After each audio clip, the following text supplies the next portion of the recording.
بسم اللہ الرحمن الرحیم۔ السلام علیکم دوستوں، آج ہم آپ کے سامنے حضرت موسیٰ علیہ السلام کی زندگی کے دو واقعات پیش کریں گے۔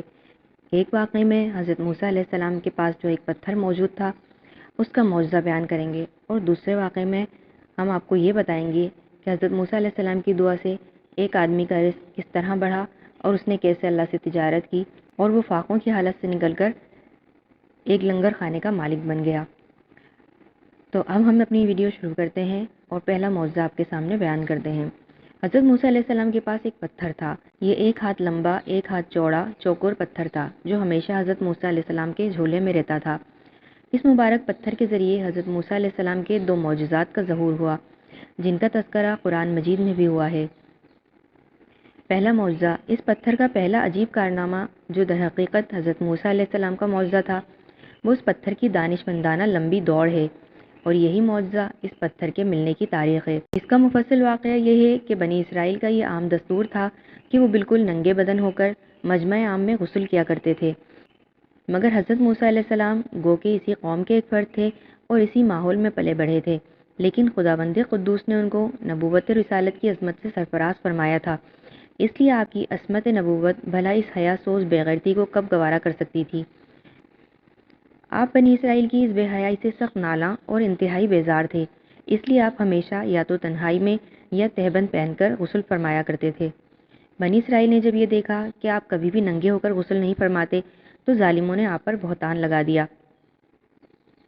کہ آپ کے بدن کے اندرونی حصے میں یا تو برس کا سفید داغ یا کوئی ایسا عیب ضرور ہے کہ جس کو چھپانے کے لیے یہ کبھی برہنہ نہیں ہوتے، اور ظالموں نے اس تہمت کا اس قدر اعلان اور چرچا کیا کہ ہر کوچہ و بازار میں اس کا پروپیگنڈا پھیل گیا۔ اس مکروہ تہمت کی شورش کا حضرت موسیٰ علیہ السلام کے قلب نازک پر بڑا صدمہ اور رنج گزرا، اور آپ بڑی کوفت اور اذیت میں پڑ گئے۔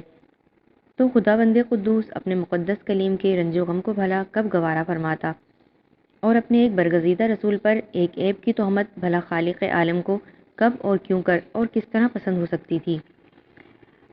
ارحم الراحمین نے آپ کی برات اور بے عیبی ظاہر کر دینے کا ایک ایسا ذریعہ پیدا فرما دیا کہ دم زدن میں بنی اسرائیل کے پروپیگنڈوں اور ان کے شکوک و شبہات کے بادل چھٹ گئے، اور آپ کی برات اور بے عیبی کا سورج آفتاب عالم میں روشن و آشکارا ہو گیا۔ اور وہ یوں ہوا کہ ایک دن آپ پہاڑوں کے دامنوں میں چھپے ہوئے ایک چشمے پر غسل کے لیے تشریف لے گئے، اور یہ دیکھ کر کہ یہاں دور دور تک کسی انسان کا نام و نشان نہیں ہے، آپ نے اپنے تمام کپڑوں کو اتار کر ایک پتھر پر رکھ دیا اور آپ غسل فرمانے لگے۔ غسل کے بعد جب آپ لباس پہننے کے لیے پتھر کے پاس پہنچے تو کیا دیکھا کہ وہ پتھر آپ کے کپڑوں کو لیے ہوئے سرپٹ بھاگا چلا جا رہا ہے۔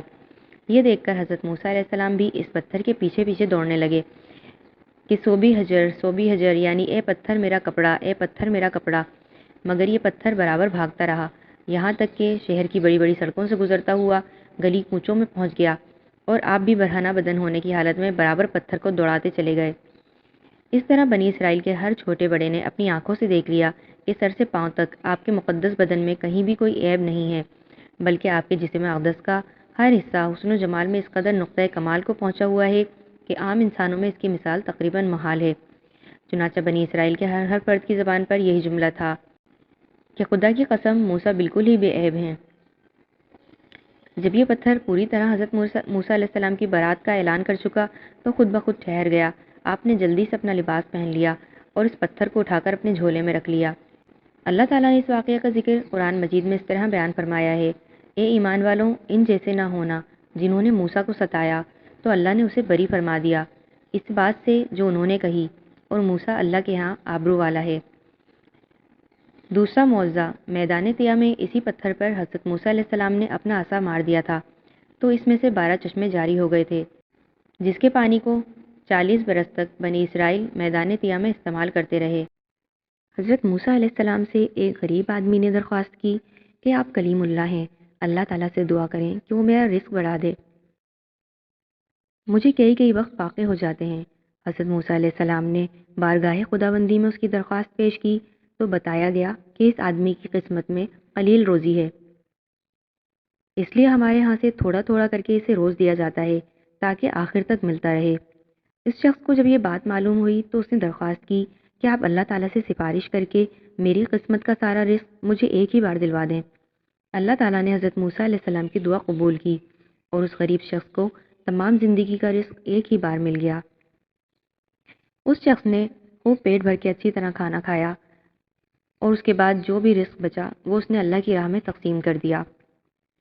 کچھ عرصے کے بعد حضرت موسیٰ علیہ السلام کا اس راستے سے پھر گزر ہوا تو آپ نے دیکھا کہ جس جگہ پہ اس آدمی کی کٹیا تھی وہاں ایک لنگر خانہ کھلا ہوا ہے۔ جب حضرت موسیٰ علیہ السلام وہاں قریب گئے تو دیکھا کہ وہاں لوگ بہت ساری تعداد میں موجود ہیں اور وہ شخص لوگوں کو کھانا تقسیم کر رہا ہے۔ وہاں ایک لنگر خانہ کھلا ہوا ہے۔